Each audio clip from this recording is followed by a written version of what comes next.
Welcome to the channel. This is Naz, and today I am gonna be doing a manga recommendation. So this is gonna be my first recommendation. Megas of the Library, one of my favorite mangas that is in my collection.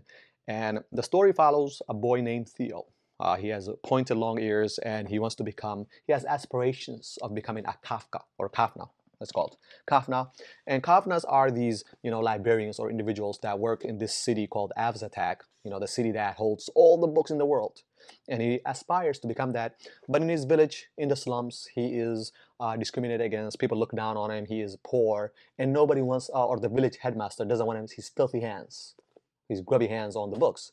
And that's kind of how the story begins. And one day he encounters an individual that's going to change his life, that's going to change the trajectory of his life. And that's kind of the setup of the story. The story is wonderful, and I don't want to say more about it. I want you guys to find out more about the story. But another thing that I'm recommending this, why I'm saying this is a solid, a favorite in my collection, is the art. The art hits harder. It's like you are being transported. You are immersed into the world. The penmanship of this artist is so magical. I would compare this something to, like, I'm gonna recommend this later on, another manga that I'm gonna recommend later on, but I would compare it to maybe Witch Hat, not in the way the plot or the story, but like I get that kind of vibe from the artist when it comes to the illustrations in here.